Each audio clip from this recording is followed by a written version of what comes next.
Okay, and we are live, I think, and you guys can check on the private group or make sure we're not posting my public profile, Yeah. the DDHL podcast.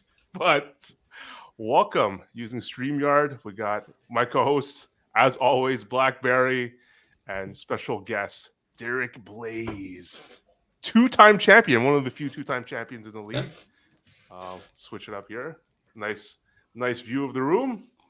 Welcome to the show, Derek. How's it going? It's going good. It's going good. Apart from the fact that water is kind of coming in from everywhere around here. It's springtime in Quebec, so it means we're getting wet, getting infiltration everywhere. So, but apart from that, fantastic. How And are you guys Barry, doing? how are you doing? How are you doing, I'm Barry? the We haven't done a show in a while. Yeah, it's been a long time. Yeah, doing good. We I found out there's no basements in the Philippines because flooding would just be impossible to stop. But it's the start of the hot season here, so it's getting pretty hot and humid every day. Mm. All right, I'm happy.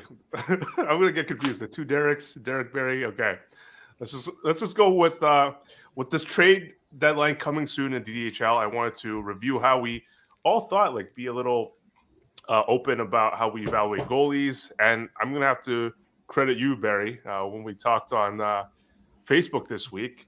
You actually changed my. You actually actively changed how I value goalies in a trade by something you said, which is before I put such high importance on them because obviously we know we only play two and they have such a huge influence on the weekly stats. But when it comes to trading them and the different tiers of goalies, like I would in the past sacrifice so much. I would sacrifice so much for a goalie, or if I would trade a goalie, I would require a truckload of assets in return. So I'd like Barry go ahead to share your what how you would see it as a like right now. Well, you asked me like how I would value a top five goalie, and like what I did was I just googled like who are the top five goalies, and then after I scrolled past Martin Brodeur and Dominic Hasek, I, yeah, I saw articles from this year, and like it's your Vasilevsky, your I think Tristan Jarry was six, but otherwise top five guys. And I told you, like, I probably would pay a lot for Vasilevsky because I expect he's going to be good for, the next 5, 6, 7 years. But another guy, like I think I said Anderson, I would not value quite so much because I don't have as much confidence that he's going to be great 5 years from now. And so if I'm valuing how much I'm going to trade for one of those top goalies, I think you asked me specifically, like if I would give up Huberdeau for one of them. And it's like for Vasilevsky, probably I might want a little bit more back, or I might give a little bit more. Like it depends who I'm trading with and, what our positions are. But for Anderson, I don't think I would trade very much valuable at all because I just don't have a lot of confidence he's going to be great long term. But I think it's a question of how our league is structured now and how goalies are valued right now. Like obviously, 10, 15 years ago, someone would have paid an arm and a leg for Carey Price just because he had that pedigree that you knew he'd be great long term. And I'm hoping that I've got somebody on my farm who's going to be like that too. But that's just my thoughts. Derek, what do you think? Specifically about how to value a goalie in a trade? Yeah. It depends if we're talking about in a vacuum, what a goalie could be worth just based on stats alone, or if you start getting into the whole, like you said, contextual. Is a goalie playing on a team that you have faith in? Do you have faith in the team, right? Because a goalie, like one of the four stats is wins. So you need a goalie who's going to win. Vasilevsky gives you that, right? So if you have a goalie who has talent, let's take Shesterkin, for example, on the Rangers. If you don't think they're going to build a good team around him, even if he has some good stats, he's going to inevitably hurt you in wins.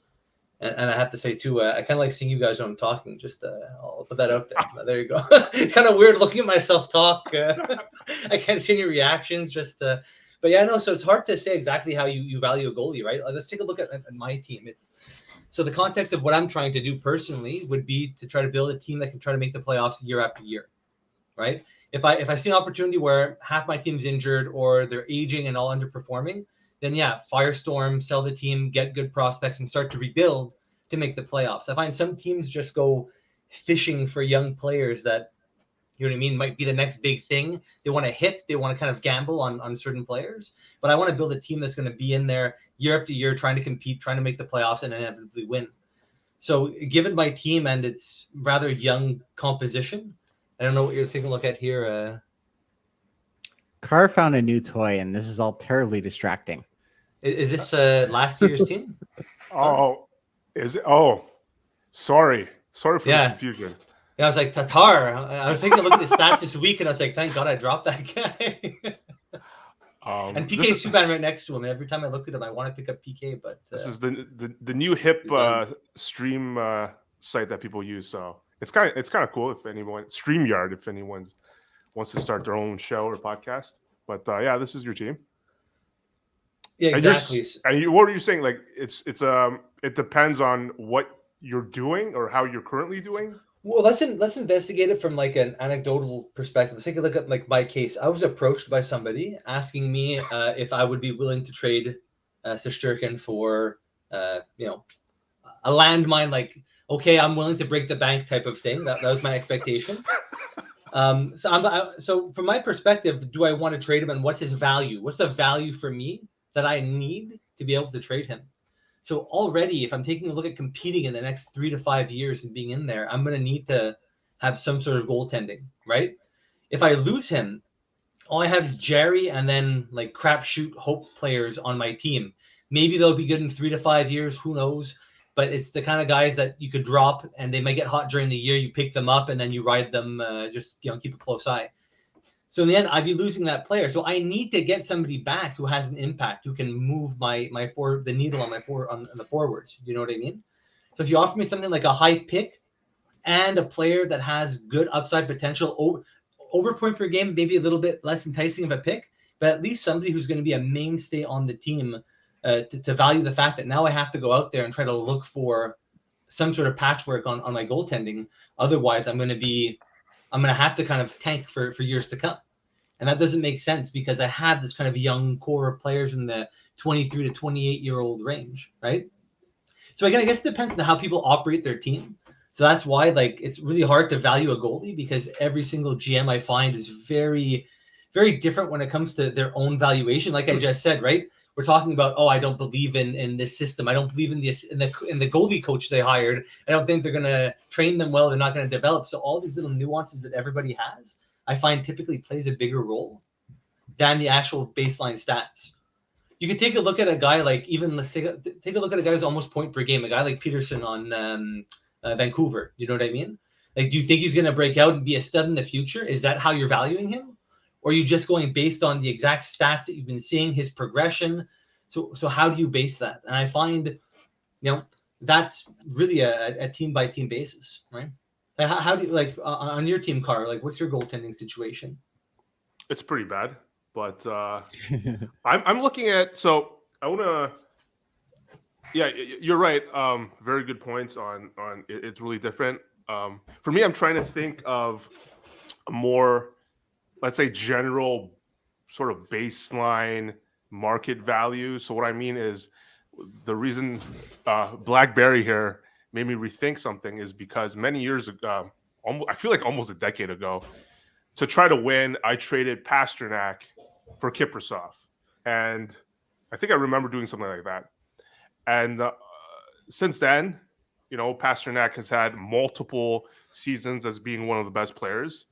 And at the time, I felt like I was sacrificing, upside for a solid goalie. But I think he only gave me like 1 or 2 years.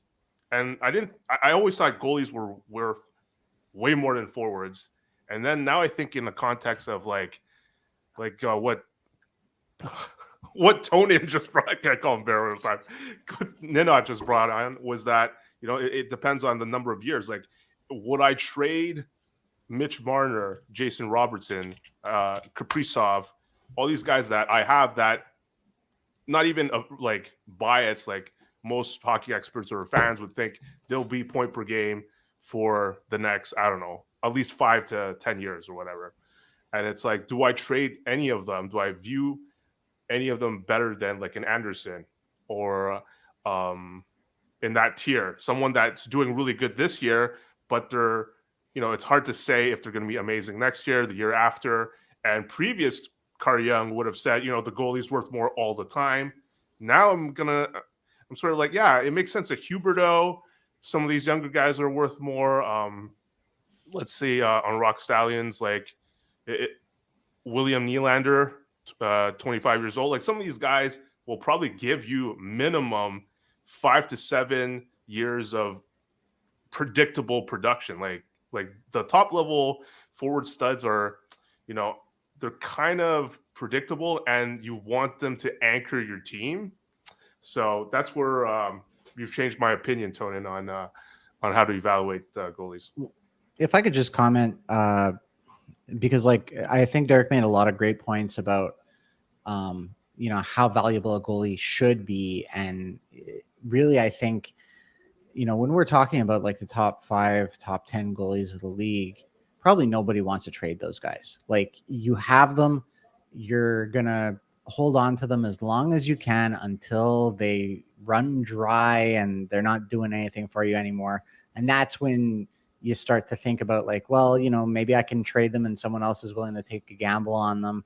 But, you know, nobody with the top 10 goalies in the league is like, unless you're overloaded with goalies, you're not looking to trade them.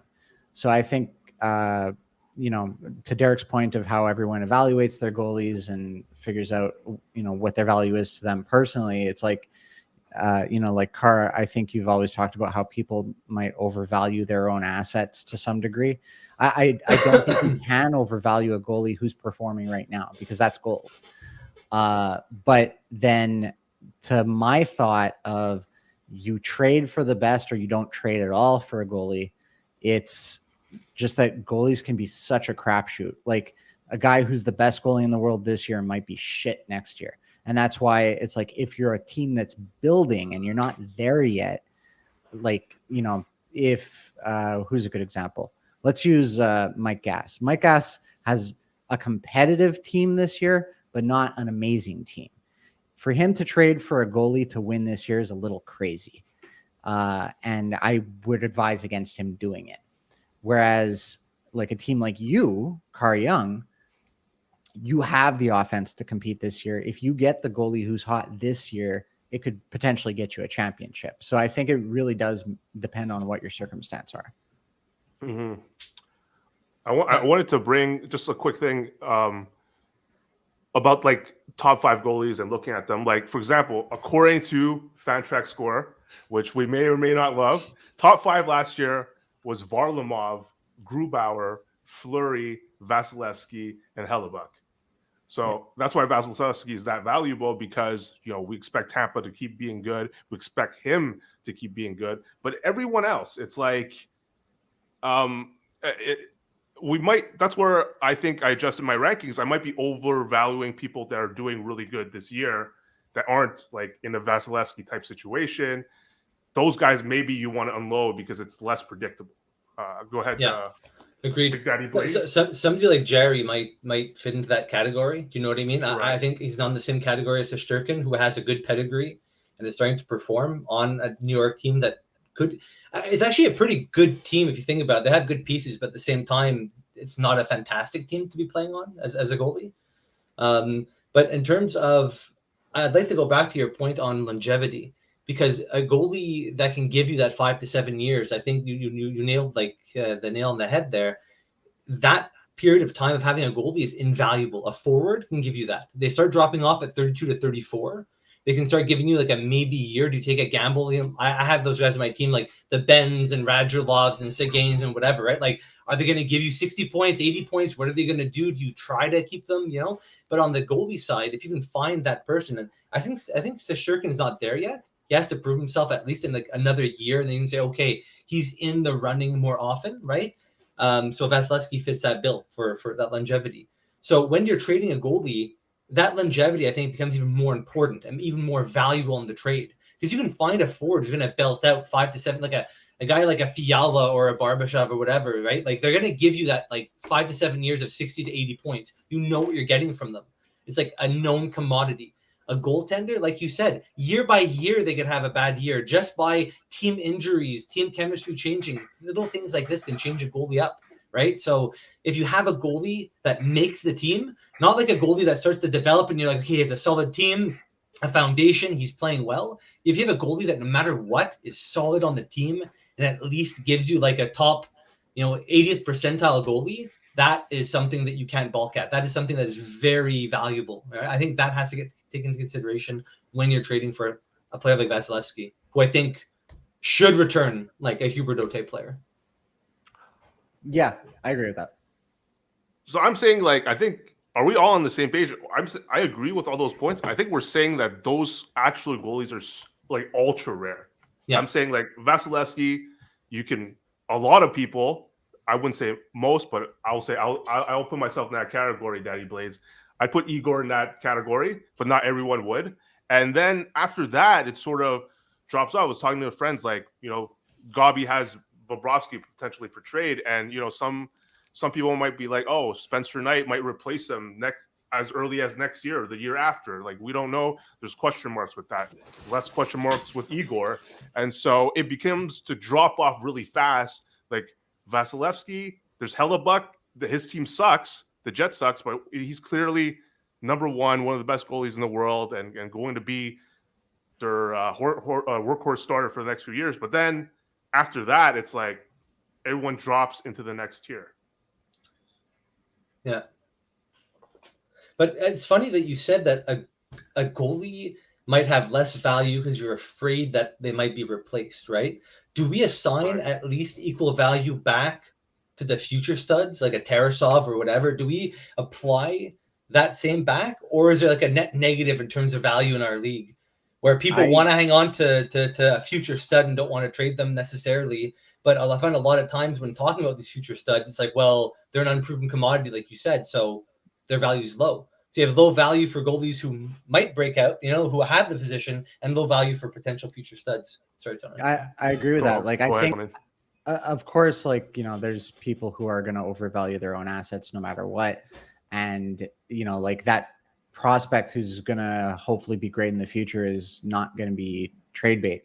But then you're right. Like a guy who's at, around the 29, 30-year-old mark who might drop off in quality next year is a risky bet for a trade. Just as a guy who just started to be hot this year, it's like, well, is this a fluke? And he might be risky for a trade. It's like only the top tier goalies are going to have that track record where it's like, no, this commands a top flight forward for any kind of trade consideration. Whereas everybody else, it's like you got to get two DDHL managers in just the right mood and just the right spot to, potentially get that goalie traded for an actually worthy asset. Because it's like, otherwise it's like, everybody needs a goalie, but nobody wants to pay for a goalie, right? But do you find that having on your team a top 5 goalie will necessarily help you compete? Does it? How valuable is it to have a top 5 goalie on your team? Because if it automatically makes you a quote unquote, like not a contender, but if it makes your team strong enough that you're going to be in the consideration because you have this asset in your team, like why would you ever trade it? Because you're so close to rebuilding by having a young top 5 goalie. So I don't see why you'd ever trade one. Like why? Like what could you possibly get back? Like a great forward, okay, but I don't know. I find that's a lot easier to hit on a decent forward than that top 5 goalie. Fair point. Well, my point is that has been that there isn't like a top 5 goalie. I think that's my point. There is like a top 2 goalie, and those are like impossible to trade. It seems like, looking at just the stats and the previous years. And to answer your question, Derek about the backup goalies with potential to steal the job. I think it depends on every manager. Not everyone. Some are pretty stingy. I think Spencer Knight, for example, has value. I've recommended some people to trade for him just in case. Mike wants to go all in. Other people can view that asset as a potential asset to trade for. So I'll end this goalie topic with this. Tonin, if Vanacek has a decent, little run here before the trade deadline, would you consider trading him? And what kind of asset would you be looking for? If you don't mind sharing those thoughts.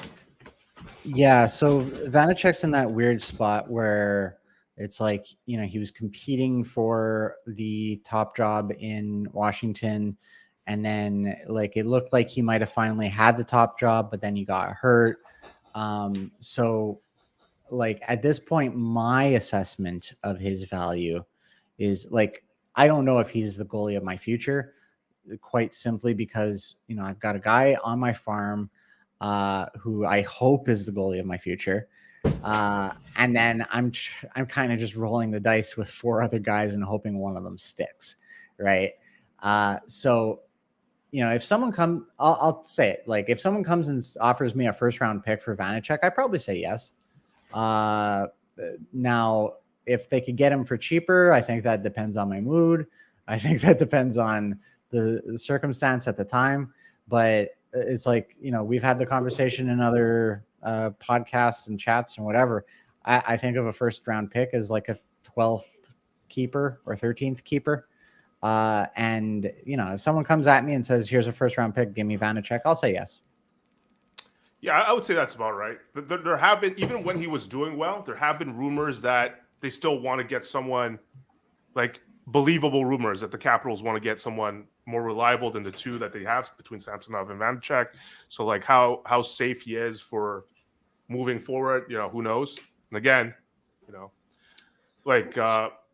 last thing I want to say, before I give it to Daddy Blaze to finish it, is Grubauer was apparently the second best goalie last year, and this year he's the worst. Just team change though. Team changed. It was easy to see. Go ahead. No, I'm good. Let's go to the next topic. I'm good. All right. The next topic is just categories, because we want people to hear your thinking on some of the categories, because it's important if we're gonna do some changes. And it sounds like you're on board for at least step 1, possibility of breaking up truck. So I'll let you take it away. Actually, I'd like to intervene, and I found something out this week that I was a bit excited and disappointed about. Yeah, you know what it is. Heavy Loots came up to me and told me that anybody who didn't make the playoffs got a 5th spot on their farm as a keeper, and that we voted on this at the draft. I had a good time at the draft. I thought maybe I didn't remember the vote. You know what I mean? I was like, hey, yeah, guys, I'm voting, whatever. So the more I thought about it, the more I liked it. I liked the idea. No, but there's obviously there would be a logistical idea of how long you get to keep that pick for in the next year, right? You get that an extra spot for the whole year. That's a pretty big power. So maybe it's the first month or whatever. But anyway, I just wanted to say I liked that idea. As somebody who's thinking of selling right now, on the border with 2 other people who are all kind of who wants to get beaten by Carr, Young, and Barry. So, although this week I think Carr, I hope I don't know. I think I have a shot against you anyway. He liked the Carr Ninot farm proposal. Yeah, I did. I like that proposal. What do you guys think about it? I love the idea that all you guys were too drunk during the draft to remember, while I was struggling to wake up. That's first. Second of all, I mean, I still think that the farm idea has some merits, but I feel part of the reason, and I'm putting words in his mouth, but I think part of the reason John pushed back against it is because John wants to keep the league as simple as possible, just because complexity adds to his headaches. So I putting words in his mouth, but that's the way I see it. Yeah, no, I mean, our proposal had nothing to do with where you finished in the standings, did it, Carr? It did. It was non-playoff teams got an extra farm keeper, something like that. I can't remember. And I mean, largely because I think my logic was that people, I don't know, there were like multiple reasons I thought that way. I thought like farm players sometimes, non-playoff teams sometimes keep a lot of their like their super long-term guys for way too long, or like way too long for it to be worth it in the league. Where I've said that unfortunately the best strategy, in my opinion, is that you want to cycle your farm, because it's all of them are so like unpredictable as what they can do, and that's why you want to cycle as fast as possible so you can figure it out and take multiple shots, versus keeping a guy for so long and then realizing he's a dud. Then you've like there's this whole opportunity cost problem. So yeah, well, there were many reasons I wanted to try it, but then ultimately I did agree that it might be too complicated. We'll see. We might revisit it if Daddy Blaze thinks it's great, but I think it helps promote value at the trade deadline, because a lot of times I'm trying to make a trade right now, and I take a look at like anybody, even Gobby, a lot of people don't have their first or second. When a lot of times the competitive teams have already traded like years in advance, I find. So what they offer back is like a good, promising young player, a player like Stone who's injured, who's like, okay, maybe he could be good for you next year. But having that extra prospect on your team, you could drop an interesting, goalie prospect and be like, hey, you get to keep him next year as well. And then you get to like, see how he does the rest of the year in the playoffs. Maybe he gets traded next year. And again, I understand it adds that complexity, but I don't know. I think that's something that maybe could be figured out, help John out with the league or something like that. I'll pitch in. But anyway, let's get back to maybe the other categories that we're talking about. So I think it's the famous truck, right? And trying to add value as well to, I guess, some other players that maybe are more fringe to help open up the possibilities of building a winning team. So I like that. I think, Carr, you proposed that to me, or at least what I understood of it was to break truck up into separate categories, which I guess would be block shots and hits. I like the idea of having block shots, having hits, and then removing PIM. Because again, PIM, I don't know what that really promotes. Okay, they get into a fight, they're off the ice for a couple of minutes. I just don't see how that's like a trackable, measurable, plannable stat. It's like kind of more like of a random stat. If we want to have a random stat, find a way to like, I don't know, metric PIMs and add that to like shootouts or add fights, shutouts, hat tricks, and fights. I don't know. If you really want, like convince me what you like about penalty minutes, and let's try to get that value or that fun out of it that you want to get. Because for me, it's fun having a guy who blocks a lot of shots. Like a guy like Trouba, for me, would all of a sudden, like, I know it's selfish, but I would like him to be more valuable to me, because he is valuable to his team. Those guys who do a lot of defensive work, that pitch in, that we know are good NHL players that a team would want to have on their team for building. And I find it adds interest to us, and it just, it gives us a diversity of options we have for trying to win. Go ahead, Ninot. You want to reply to that? Yeah. I mean, like when I think it was me that posted the poll on the group that said like, okay, like, are we breaking up a truck? Like, what are we doing here? Like, Derek, I think you posted like, well, it depends what breaking up a truck means, right? And like, it's been that question since the beginning of fantasy hockey of like, why the hell is PIM a good thing? So I totally see your point. And if breaking up truck, because I don't think anybody really thought we'd break truck into 3 categories. Breaking it into 2 is the logical thing to do. So and then if PIM were to be combined with blocked shots and hits, like, which one do you combine it with? Hits? Do you combine it with blocked shots? Like, so I think that dropping truck and replacing it with block shots and hits really is the most logical thing to do. Although I'd be curious to know if there's anyone in the league who's like, no, I like PIM and this is why. I don't know what the argument is, but I'd be curious to know. I think if it just feels like I almost wanted to post this as a poll, which is like how many people actually actively want PIM to go away. And I think it might be a sizable amount. Like, we might just outright be able to vote it off alone, just like as a proposal. But yeah, for me, like, there's no in-game reason or excitement reason. Like Derek mentioned, maybe fights is when like like random hype factor. It doesn't have to be something that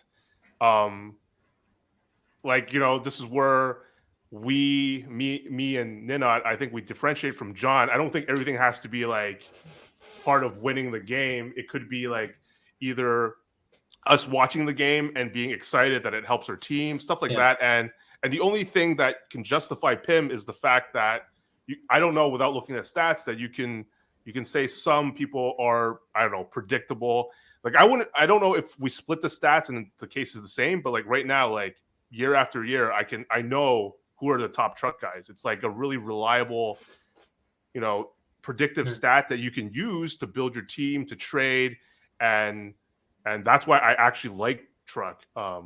So whether that stays as good without PIM, probably, I don't know that, but I'm willing to give it a try. Like if we decide to go with this proposal, which is break it up, remove PIM, and go or add fights to the game-winning goals category, which I think is really random. So like Daddy Blaze, we both have like 13, 14 goals, and we each have one game-winning goal, and then someone might have 7 goals, and all 7 are game-winning. Like I've seen that happen. So, yeah. So that are my thoughts. So you're on board with that. Like any other categories that you've thought about? Well, I mean, you mentioned like people having an argument for PIM, right? Which I'd be interested to see what it is. You mentioned, and I think it's important, right? Another value of players in the league to the people is the fun, like the funness of being able to watch them in the game and cheering for them. But if I have, I don't know, let's take for example, if I was watching and like Elias Lindholm, for example, was like to trip a guy and go 2 minutes in the penalty box. If anything, I'd probably be like, fuck! No! I'd be like, what the fuck? 2 penalty minutes, but you were on the ice. You could have got a goal. Now you're not going to be there. Now you can't contribute. Like, I need you to get points from me. What are you doing, right? But even something as banal as like taking a face-off, I could get on for. I could be like, yeah, you want a face-off. Nice. He's getting down. He's like fighting for it. He's getting in there. You're really rooting for him. So in terms of like the funness, a penalty minute apart from a fight doesn't seem that good. Like you're like praying for the guy to be bleeding so you can get an extra 2 minutes. You're like, yes, pass out, go to the hospital, give me 10 minutes. Like it's kind of a brutal thing to wish for in a hockey game. Like I just think there's other things, even shots on goal I'd put before PIM. So just PIM would be very low in terms of the interest I would have for it. He slashed him in the head. I hope it's a game misconduct. Come on. That's good. Like game misconducts are worth a lot. They can win you truck that week. Like a random guy that just like I've seen it happen on different matchups over the years. So good point. Do you have any opinions on like where you want to have goalies at right now? Do they feel too good, less good? Look, if we're talking about turning truck into 2 stats, that all of a sudden makes goalies less good, right? I think it might help defensemen a little bit more, which is good because I feel people undervalue defensemen in the league. We have 6 of them, you know what I mean, that we have in our team, and most people keep 1 or 2. They don't even consider maybe even 3, even 2. Some people kind of, scoff at that idea. So I think that helps. That helps create more. No. The teams don't undervalue them, right? You're saying because we discussed this, we agree that the settings make it. It's not that teams right? No, it's not that they are. I meant undervalued. They're undervalued compared to what they could be. Yeah, it's not undervalued, but they're just intrinsically by the system. They're not as valuable as 100%. A 60-point forward or a 40 or 35-point defenseman, it's a no-brainer unless the defenseman is getting you special team points in truck or some other categories to make up for the average amount of goals of points. But yeah, I would not go down into like 3 goalie stats. That for me at that point would just make goalies almost like unnecessary. No, at that point, like you could easily. No, I think you should have to have some sort of balance in every category to win the league. That's really what a champion is. It's not somebody who can say, okay, I can just load up on like 1 or 2 categories, and by being able to game the system, I've won. It should be you have to have solid, around the board, stats. Okay, maybe your forwards are a little bit less good than your goalies. You cannot win the league just by having superstar goalies and scrub forwards. Yes, agreed. So now, like every time John's asked me, like, what categories do you want, Derek? And I say, just break up truck, we're good. Or something along those lines, right? He's like, really? But doesn't that leave goalies a little too powerful still? And like, yeah, so what? Right? Right. We have to do something. And I think I know it sounds like all three of us would vote for this change. So Yeah. There's good chance of If it. Go ahead. No, I'm just wondering if there's not another way. If you want to make goalies, if we want to make goalies less, I guess, powerful in the league, I don't know. I was wondering if like opening up a third goalie spot, what that would do intrinsically. And on the spot, I couldn't think what effect that would have, But would that have a positive or negative impact opening up a third goalie spot? What would happen? We've thought about that. Go ahead. Like I will say just instinctually that like as a guy who's struggled sometimes to even have one goalie game in a week, never mind two guys playing all their games in a week, I think there could be cases where you have certain teams with embarrassments of riches and other teams that are just goalie deserts. Okay. That's just instinctually what I think would happen. I think for individual goalies, their value would go down because more goalies would be played, but you would have some much more lopsided matches, I think. Yeah, I think you'd probably see really good teams pick up some goaltender that probably wouldn't even play in the week, and they would still get the stats. Where somebody who tried to play a marginal player might get like negative assisted saves and just screw up their team, right? So yeah, okay. I don't know. Yeah, I'm never going to vote for diminishing goalie stats, though. So you can always take that as being a -1 in the category. I don't like the idea of making goalies weaker. I don't see why. I don't see the argument. I don't see them as being too powerful. We're saying they're hard to trade in the trade, and they're hard to value. So it's, you know what I mean? Why weaken them? I'll say, like, the whole thing about if they're hard to trade or how we value them, like, for me, that is totally separate from how their categories are in that separate debate, right? Like, I think it's perfectly fine that a goalie is hard to trade because, every NHL team is only starting one goalie. They're not trading the guy. So, yeah, I think three goal this season makes it apparent for me that three goalies is really hard because it's the first time where multiple teams have lost all their categories due to zero games played, and Tonen's been it's happened like at least 2 weeks. I feel. I think so. Yeah. Yeah. So it's tough unless because Barry has like 5 playable goalies or something. I think you'd have to I think it's too much for me to visualize how that would work. You would have to enforce some sort of rule that you can only that's the only way I think it would work is every team can only carry 3 goalies. That's it. X amount of goalies between their regular team and farm, and that's it. But it's really hard to visualize if that would work, and then there's no way this would get voted in because it's so it's so we don't have an idea. But yeah, our discussion on goalie value has changed my opinion slightly. I thought the top 10 goalies, previous me, thought the top 10 goalies were untradeable. Now I think it's only the top 2, 3 that are. And if you get a forward that is point per game or over, that's young, that you think, it's predictable that they can, conceivable, I would say, give you 7, even to 10. Some of these guys are 20 years old, right? Some of these really hot studs, 7 to 10 years of performance. I think they're worth more than the goalies in the 2nd to 3rd tier for sure. And we talked about maybe I do trade. I don't have a first, but future first or 2nd plus something to Derek for Vanacek. We'll see. That's possible. Maybe it's more possible to trade for these goalies if we're on the same page of how much the middle of the pack is worth. I said a first card, not a second. I said I said I don't have one. Negotiation. Yeah, so I think that covers it. And okay, I think we'll wrap up this call with trading politics. We talked about this a lot, and I think Nina, some like I've talked to Calvin before, and he did listen to our segments. He's like no one ever offers me a trade, and that's why I traded with Gabi. Like don't make fun of my deals, even though we didn't really make fun of them. But it's clear to listen to our pod.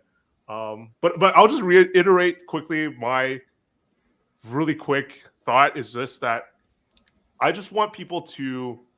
You don't have to give me an offer, but just like tell me what their needs are. I think that's the base minimum. Instead of saying like I just want an upgrade, I just want a good deal out of this or whatever. Like tell me you want a right winger. Like be somewhat specific. I don't mind making an offer, but there's got to be a little bit of something from the other side to know where to start off. Like I asked like let's say a bunch of teams for a goalie. But then they reply with, "So, what are you thinking?" Well, I'm like, I need a starting point. Do you want draft picks? Like, what do you want? What do you want, bro? So go ahead, Daddy Blaze. Well, I don't know. How do you usually approach a trade negotiation? Do you come up with the list of what you're willing to offer, or do you say what you want? Do you say both? I feel most times, most people come up and they're like, "Hey, make me a trade offer." Do you know what I mean? I often feel as if right off the bat. Who says that? Who says that though? No, I'm not saying. I'm not saying I know. I have to keep up good. I have to keep up good trading relations, right? Diplomacy. But no, but seriously, I feel sometimes, and maybe I'm guilty of it too. Sometimes, especially if I know I can typically fleece that person and they're a fleeceable trading partner. But I find often people are just looking to see if they can get a good deal on something. You know what I mean? Like, can I get this for under its market value? Are you currently in a mode of selling something under market value instead of being open to discuss? Like, okay, let's sit down like we did today and take a look at the stats and find out what you need and how I can help you. Oh, this guy has good special team points and truck. He can help your team. This will be good for your future, and really discuss what you're trying to do and build with your team, right? To understand holistically, like, where am I going with this team? What do I want to do with it in the future? But often it's more like, tell me, drop me an offer. I don't know. What do you usually do, Derek? You usually send an offer, send what you want from the team? I mean, at this point, like, I'm trying to get picks. I'm not trying to get, like, I'm making the assumption that prospects are out of bounds for the most part. And I'm mostly just going like, I have this guy. Would you be willing to send a pick over to me for him? That fell apart when most of my decent trade bait got injured. But what I would say is my expectation is whoever initiates the trade has the responsibility to come up with an idea of the structure of what the offer is going to be. If I'm coming to Carl Jung with Vanacek, then I'm saying, I have Vanacek available. Would you give me something like a first for him? If I go to Carr and I'd be like, hey, Carr, what'll it take to get a first round pick off of you? That's so lazy. That's disrespectful. And I've had people, I won't name names. I could. I had someone come to me earlier this year looking for a specific position. And if they would have taken a look at my team, they would have seen I only had one guy who was decent in that position. And he could have just named that guy. And I would have said, no, he's out of bounds because he's the only decent guy I have in that position. That's lazy. And then, like, there's a lot of things that are going to annoy me about potential trade talks where it's like, don't jerk around with me. We're not trying to get the best of each other. We're trying to make something that works for both of us, as Carr's said many times. But I think the baseline is, if you're the person starting the trade talks, you have to have at least something there. It can't just be like, hey, what are you going to sell me? That doesn't work. Yeah, but I don't appreciate it as, like, I agree with you if it's a realistic offer. And if I get an offer, I almost expect, like, spitball something. And even if you give me something that's more in my favor, I won't be like, okay, yeah, let's jump on that trade. You know what I mean? I understand that you're proposing something as a structure, as a basis of a trade, right? But often people come into this more negotiating kind of Trump-esque type attitude of, I'm going to come lowball you because I know if I offer you a second for that player and you say yes, well, I'm fucked. I could have got it for maybe a fourth or a fifth. So why would I come in high? So I come in low with this kind of like 5th round pick or anything, and it's like, well, you're offering me like a 5th or a 7th round pick. Get out of here. Like, do you know what I mean? Like, why would I even bother trading that? Now you're forcing me to come back to you with the real structure of the trade to try to win the trade. So I'm forced to almost be like, well, give me a first. It's like, well, obviously not a first. You know what I mean? You're not gonna get a first for a guy like a borderline defenseman. So I agree with you. I like the idea of the initiator coming up with a structure of a proposal, right? And not having it be something which is obviously just nowhere in the realm of a realistic trade either. Yeah. There's a middle ground there. It's like, you know, I can't go to Carr and just say, what'll it take to get picks off of you? And Carr can't come to me and be like, Vanacek for a 6th. I don't know though. Like that works for both of us. Like me and you though. Like it's pretty organic. Like how it works. Like if you ask me, like is there anybody that I can sort of keepers? Like maybe it's because we've had so much conversations, and I look at your roster and I talk to you about like we keep in touch a lot, right? About like certain people that are borderline keepers for you that I might offer a pick for. So like this constant conversation has made it like really easy to be like, okay, I'm setting a bunch of picks for Foligno and Trocheck. I didn't feel like, I don't like it just went smoothly, right? Like that. I didn't remember either of us doing much of a structured thing. It was just like, boom, done, deal done. And and like the 2 deals that I made this year were like, I talked to Mike. I'm like, are you willing to take a risk on, Jonathan Quick keeping up his stats? He was doing excellent with the Kings, and the Kings are still doing like a middling team type of thing because his goalies weren't playing at all. And I was like, okay, I got this guy that is a risk. I accept that as a risk. That's why I want to trade him away.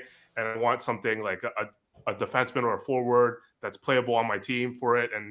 And the deal got done like just like that. So a lot of stuff is just like, I just feel like coming up with, like I've always said this. I regret popularizing Fleece of the Year because I think it's like, it's terrible, and like Gobby wins it most of the time anyway. So it's like, I mean, it's a meaningless award, and I think also in a way it sends the wrong message if I'm trying to be like analytical and like stats about it, because like a fleece.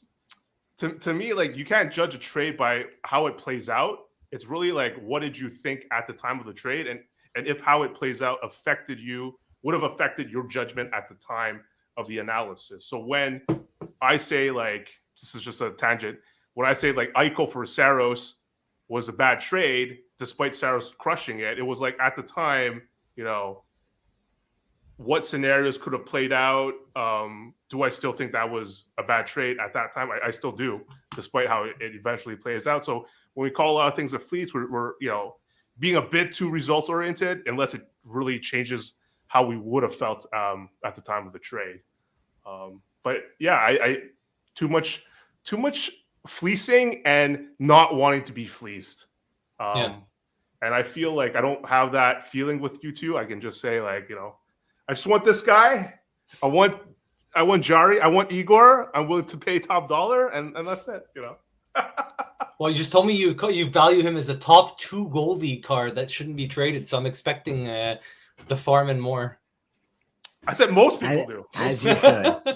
Most people do. I mean, I think he's going to win the Vezina, of course. So I think he's the significant favorite here. So you have that on your side as well. And I mean, I like the Rangers. Obviously, I have multiple of them, and pretty great team, to be honest. But one of the things one thing I do want to mention, like I talk about always rejecting Blondin's offer because like it's weird. It's like the real NHL team where I'm in a spot, like a good playoff spot, and I can wait, right? I don't have to trade now. I can wait until the deadline, pray like some of my guys don't get injured. But on the flip side, we talked about this, Daddy Blaze, that as a seller, you want to sell earlier because you won't want these teams to fill up their needs first, right? Before you can sell. Then nobody wants your shit. Multiple reasons too. Players getting injured, like you said, players getting injured plays on the other side too. You don't want look, the perfect example. I didn't trade Rask, right? Didn't trade Rask, and I didn't get any value for him. I could have traded him to at least two people. I didn't. I didn't pull the trigger fast enough and ended up losing out on him completely. So if you wait, you can get hurt. And like you said, there's only so many people. Like, let's take a look at, maybe you can put up the standings card with your fancy little tool together. Just take a look at the teams. Because let's take a look at the trading profile for every team and what they might be willing to do.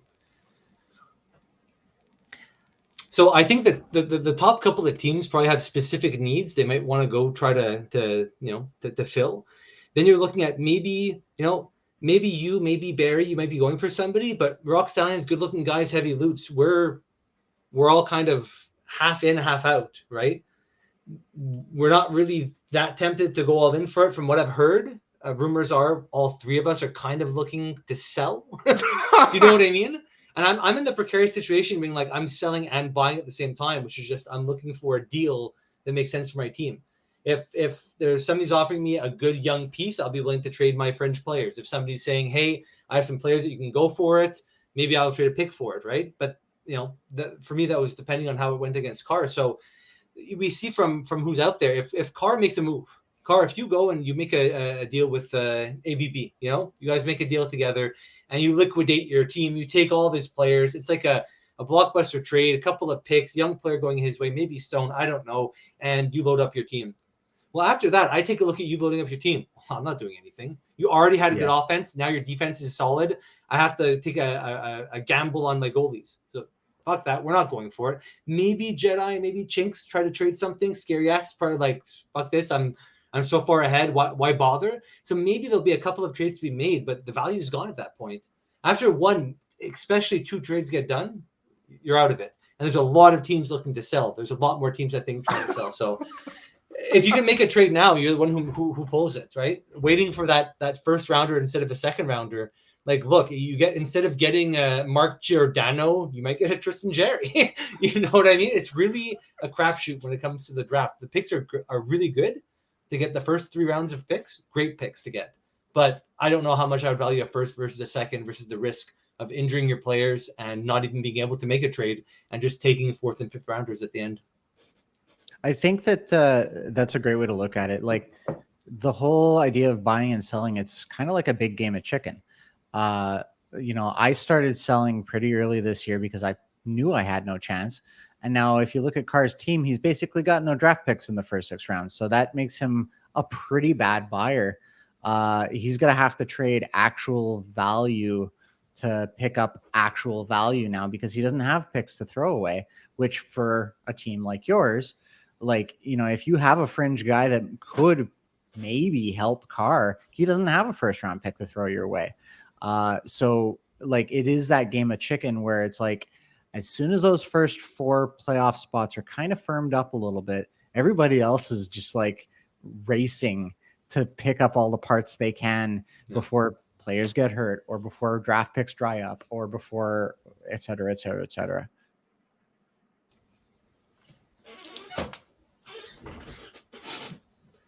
But one thing I am amazed about, though, at the deadline, and maybe I'm mistaken, is as a seller, it's a game of chicken, right? And this has always been the kind of thing is, are you better off not selling your players for like cheap round picks, let's say like 5 to 7 right at the deadline, just to get something out of your players? Are you better not trading them just to maintain that trade value year in? Because if buyers know they can just wait to the last second and get cheap players.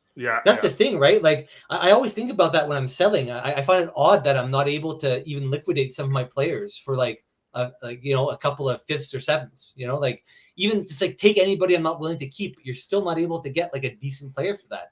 Is that in people's calculus, or do you think it's just at that point the cards are on the table and you'd rather keep a 4th or 5th than go up against Carr Young who just stacked his team with D? I mean, like, I've encountered that the past 2 years when I'm a buyer where I'm like, look, Derek, I know no one's going to offer you shit for Martinez, Shea Weber, and whatever, but I gave you a better deal anyways, because I'm like, I basically said, I hope I'm being a bro to you and that you'll return the favor when I'm a seller type of thing. Because I know, like, you're not going to keep any of these guys, and I know no one's going to offer you shit for them. And it's like a thing where it's like, okay, here you go. Like, that's how Carter's it's been. Killing it. Carter's killing it, man. He's killing it. But but that's been, you know what I mean, right? That's been like, because I know, like to you, it's weird. I know, like an eighth, a ninth, whatever, you'll take it because you're gonna lose them for nothing anyways. But I'd be willing to give you a fifth or a sixth or a higher because I'm a friend. But I don't really know, like you said, how to think about it because it's like it's pretty obvious. Like both sides know what's going on, right? I wouldn't trade. See, that's what I'm saying. As a seller, if you come up to with an eighth or a ninth, I think I'd tell you keep fuck it. off. I'm better off that you don't have access to this player being good. Right. You might even decide to keep them. So I keep this player away from you. So I'm telling you, look, you didn't want to pay for this asset. So now you don't get this asset for your playoff run. So next year, pay me that range of like 4 to 6 for the player. Otherwise, you won't get that player for super cheap. Because otherwise, you play that game. Like right now, me as a buyer, I'm kind of between the two. So let's say I go to tournament and I'm like, okay, I want to get one of your players, right? Well, I'm kind of like in and out. I want to be able to get a player that might make my team and help me for a run. But I look at your team card and it's like, unless I'm willing to spend like 3 firsts and like some young players and trade a Sergachev and whatever, I'm not going to get these assets to really compete with you. I'm better off just hoping my goalies win. So maybe I might want to tool up a bit. So like I think that's why you should go up, like Derek said at the beginning. Okay, I'm willing to trade something in the range of like, let's say a 4th to a 6th round pick, or these are the picks I'm willing to trade for some of your players. What are you willing to give me back? And if you don't like what you hear back from it, you say, look, these are the kind of, so I don't know what the best way to go with a trade is too, right? To say like, look, this is what I'm willing to put on the table. What are you willing to be put on the table? Because I find that's what it often comes up with. So I like your idealistic idea of let's come up with a trade, but I think more often than not, you have to go with that kind of like, here's what I have to put on the table. Here's my trade block, right? Which nobody take a look at the trade block. It's bullshit, the trade block. Like I have all my players and some people have like one player up there, like who is on your team that's not your keepers? I think that is an important thing that most people ask me. I think is fair to know. Yeah. Who am I planning not to keep? So if I'm willing to sell, this is like the touchable assets that are reasonable. After that is the ones you're going to have to overpay for. But here's the assets that you have, right? Then after that, we can start seeing what you have on the table. And you tell me I have my 1st, 2nd, 3rd, I'm willing to trade. Then I'll piece it and give it back to you as a trade offer. So maybe it does take that like iteration without going right off the bat. Yeah, here's the trade block. Yo, what the fuck is this shit, man? Rock Stallions, what are you doing, man? Well, I'll say, Igor. I'll update it. Yeah, I'll update it right now. I didn't update it since when? February 28th. Imagine like this morning before. I don't think I've updated mine since December or something. Who do I have there? You have Vanacek, Alec Martinez, Ekman Larson, Vince Dunn, Brendan Dillon. Reasonable. Yeah. What I'll say though is like, I think that for a lot of guys, they don't. And like when I was doing my weekly recaps and talking about like, my specific guy I was trying to trade and it was kind of a joke. Like that's kind of what you have to do. You have to be like, I know this guy has value and I'm not keeping him, and you shop him around and you find a way to do that people are going to be willing to pay for him. Whereas like, posting everybody on the trade block, it's like I could just go look at your team. The trade block's useless at that point, right? So I don't know. Like for me, like what I'd say is, I think you are in that unique position where you're a buyer, you're a seller, you don't know. But for a pure 12th place seller like me, it's clear from the get-go. It's like, okay, figure out the keepers early, put out everybody else that you can, try to trade a Foligno or whoever else, right? And then try to pick up some free agents who either might slide into a keeper spot because you luck out, or might be new trade bait for the deadline later down in the year. I think you are in a more difficult position because you are trying to compete up until a certain point, and you can't play the game of chicken quite so well as a guy who is already eliminated in November could. But do you think if I made a move now and traded some players, would I that's the thing about selling early, selling late. If I make a trade now and I get assets, let's say like I get a solid old forward that can play on my team and a decent winger. I miss it. I miss the playoffs, or I'm looking like I'm missing it. I get destroyed next week 10-0-0, and I want to turn around and retrade the asset. Do you think that would still have as much value? Because that would then kind of show us what has more value, right? Trading closer or further from the deadline. Because I could make a trade now, try to make it, and then change my mind, no? It'd be an interesting experiment, right? I mean, the funny thing is, it's like, let's say you trade for, one of my fringe guys, and, just for argument's sake, you give me a 4th round pick, and I trade you one of my fringe guys. And then a week from now, you lose 10-0, and then you can't come back to me because I don't want to give you the pick back. Obviously. So then you have to try and flip that to someone else who's buying.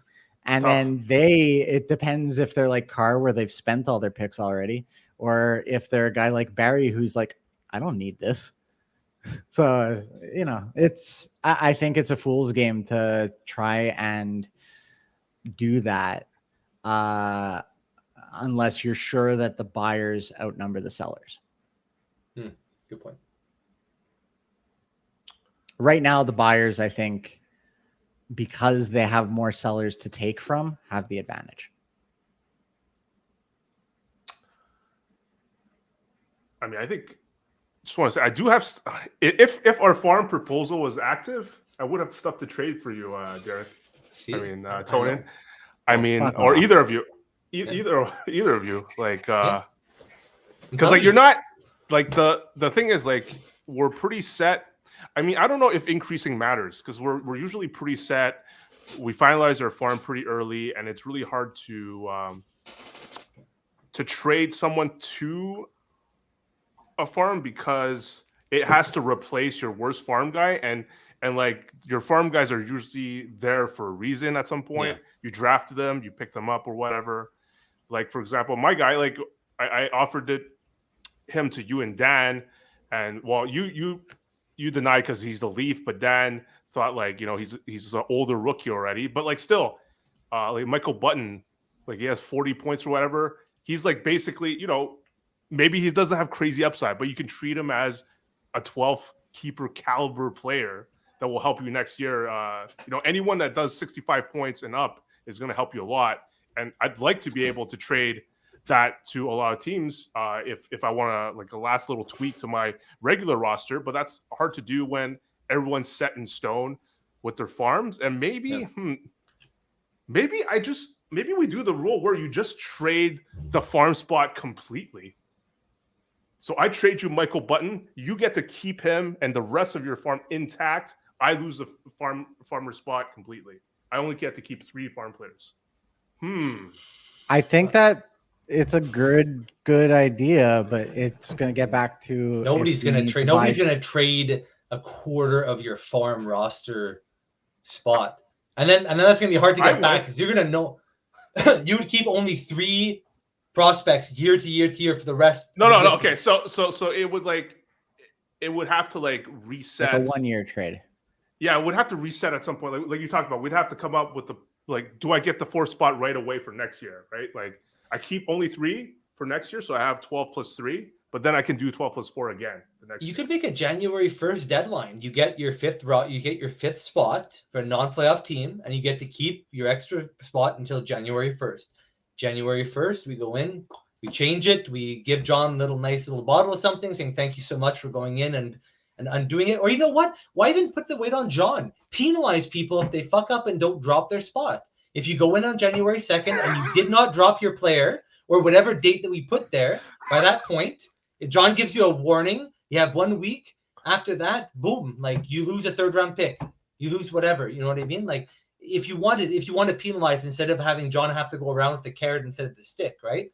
But I don't think it's that difficult to say January 1st. So from October till January, you get to assess your whatever your spots are for your rookies and things like that.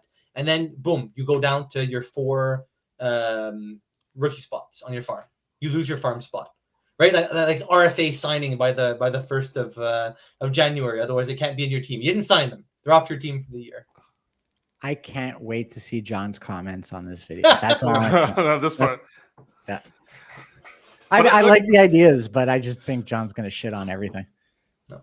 part of me. So we only need 10 votes, not 12, right? So that makes our job that much harder. It was just a random thing that Dan set up. Like, hey, let's make it 10. 10 is It's the pretty Dan rule. overwhelming. Yeah. But I'm thinking, like, in my head, because these guys are long-term prospects, and I sort of want to make them better, like this rule better for the non-playoff teams. I don't think I would want. I think I would want it to last a lot longer than just having to decide next year, right? Like, you're not.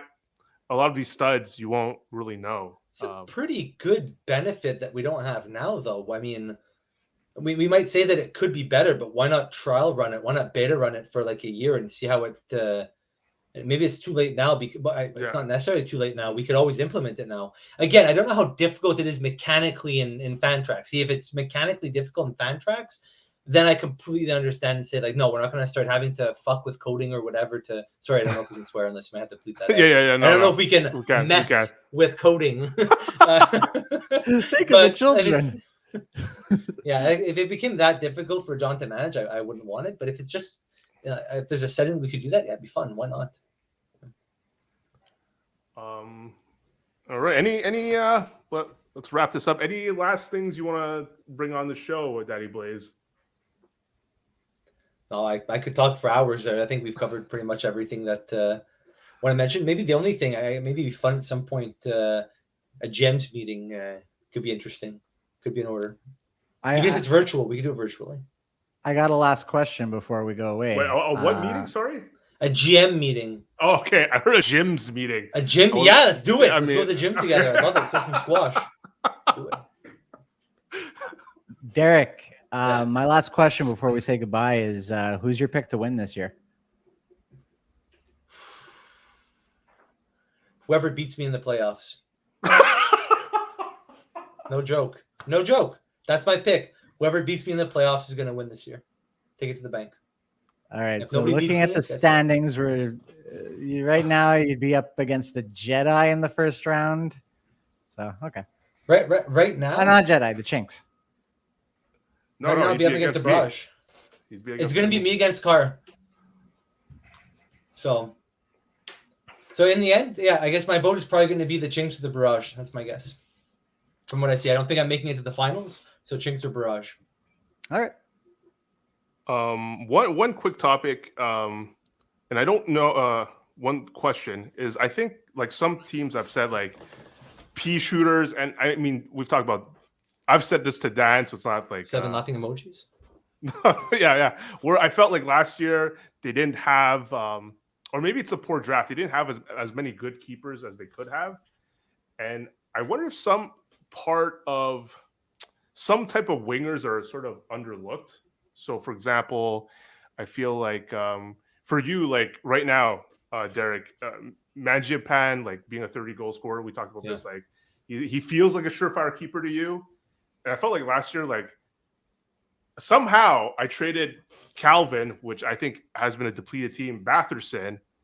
He didn't keep him, and then Toning snaps him, but you snapped him in the first round as well, and I would have drafted him with my first pick if he came to me. And I wonder if like what got you to pick him, and are young 30-goal scorer potential players underlooked by teams that need to refill their cupboard? I'm pulling up Batherson's stats right now just so I could see what I was looking at the draft.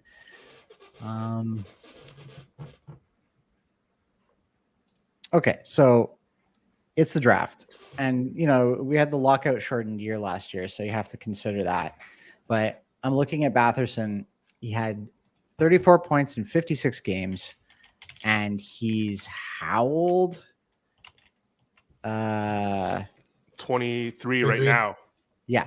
So, basically, like my mental math, it's like if you prorate that for an 80-game season, that's like 60 points in his rookie year. And, he's bound to keep improving on that. And that's with a shit Sens team. So I'm looking at that. I'm like, he's got every positive going for him except for playing for the Sens. He's young. He's proven he's got potential. He's putting up production already. Easy pick. And that's kind of the math I was doing when I looked at and saw he was available in the first round. Were you looking at his goals? Because like prorated for 82, he actually, like doing the quick actual calculation, he prorates at 50 points. Still impressive for Young. Yep. But the impressive part is he prorates for 25 goals. Yep. For, And that's in a rookie season, right? yeah. 25 goals in a rookie season. Like, how often do you find that? So, yeah, I mean, you know, it was mental math, 50, 60, whatever. But I was looking at that. I'm like, yeah, I got to get this guy.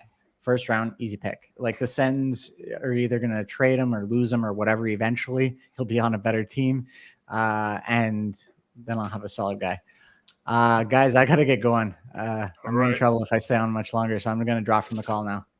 Go ahead. All right. Ciao. Bye-bye. Bye. Yo, so I think the last thing I wanted to mention, show this sweet thing, Hall of Champions to pump you up. One of the best. Okay, can I can temporarily highlight this for today. Look at this guy. Look at this guy right here. Okay, now, is that it, or that's pretty impressive either way. 4-time finals appearances. Look at it, 2 wins. You know what? If I don't win this year, I will change my team name. Oh, because I will be the first team to win under 3 different team names. Oh, legacy. you racing Barry. You're gonna be racing Barry on that, I guess. Who else are the others? You're the only 3-time, right? 3-time, and you know I kept my name. Hopefully, fingers crossed, I get to keep my name because I like it. But Tricolor has always been Tricolor. P Shooters won twice, but never under his new name, obviously. And so, but like, okay, let's go with really quick here. Look at this. Look at this guy, man. Look at this guy. Look at this guy. Yeah. I mean, this is pretty heartbreaking. I didn't realize how heartbreaking it was. And then to this. So, and oh, look at that. So that's why he has one of the more crazy resume. 6-time finalist, 2 wins. I think he's due. For what? Another win? Yeah. But you have to outrace him. You have to outrace him, bro.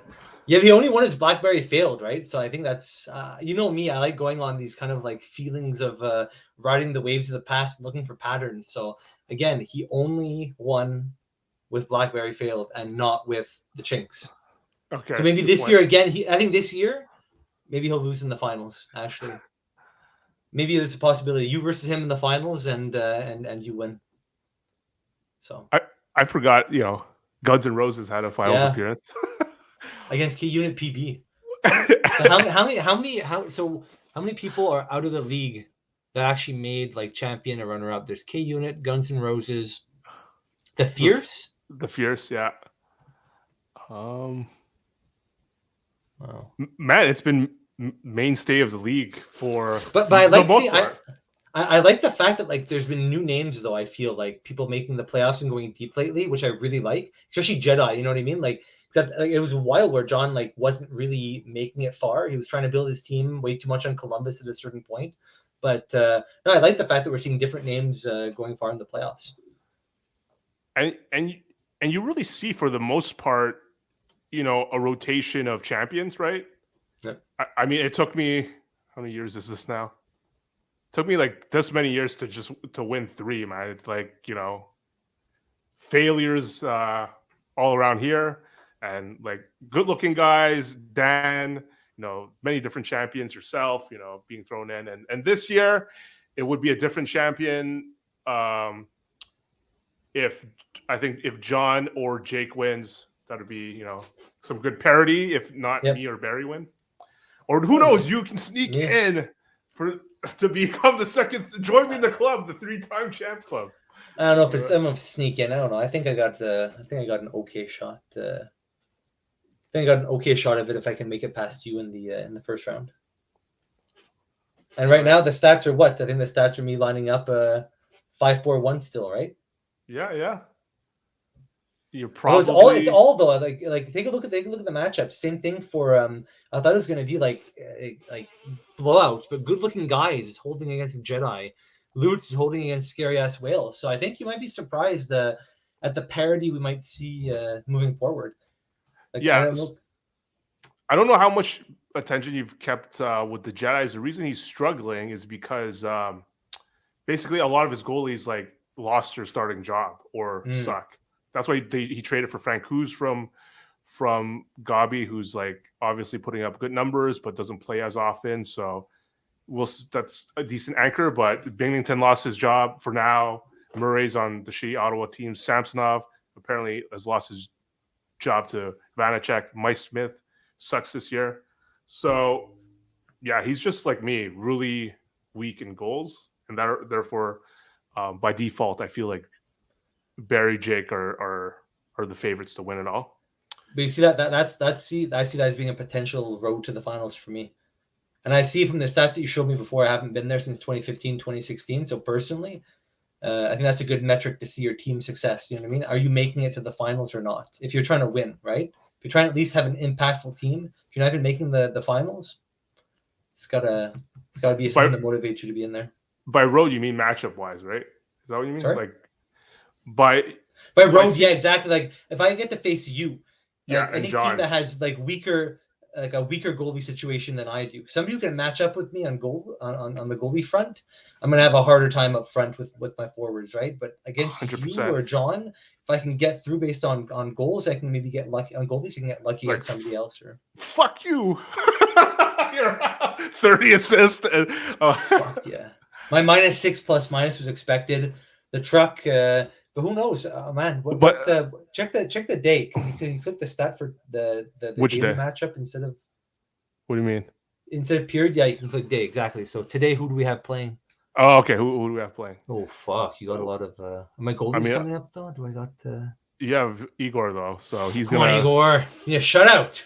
Come on. He's gonna keep you winning. But like I'm saying, like, oh, how do I go back? Goals.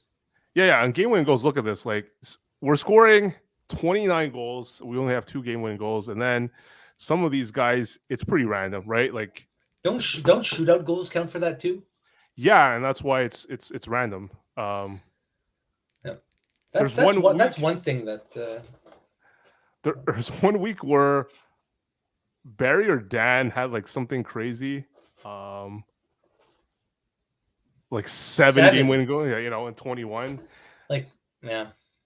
That's something I wouldn't mind. Like, I like the idea of opening truck up as an option, but one day I wouldn't mind us just spitballing what I guess we did spitball what stats people would like to see, but that's something I wouldn't mind. Like, why not just add that to your shootouts and your shutouts and hat tricks? Do you know what I mean? It's such a random. We have a random stat for fun stuff like that, and it's kind of like a random stat, but why not have something a little bit more meaningful? Again, face-offs. It could be I don't know.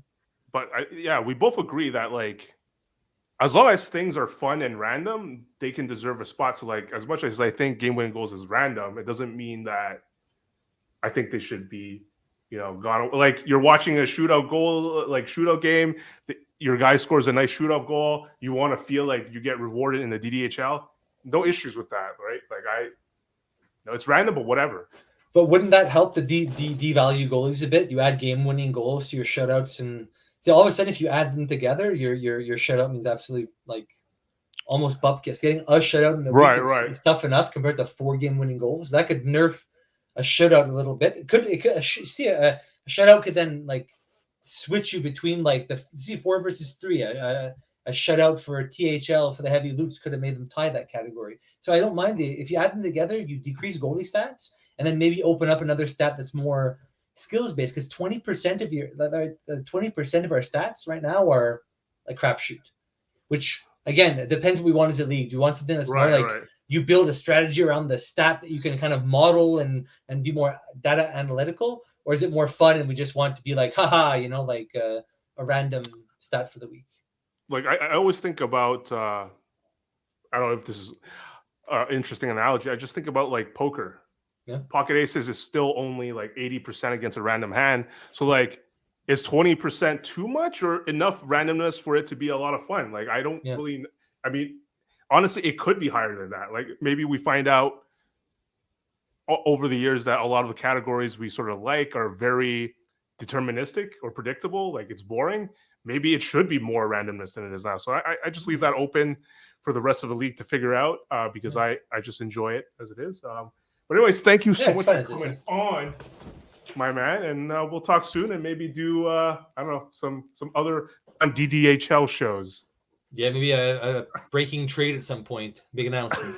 All right. Sturkin for first, right? Sounds like a good idea. easy trade for easy me. Trade. Easy trade. All right, man. Thanks for having me. Take care. Take care.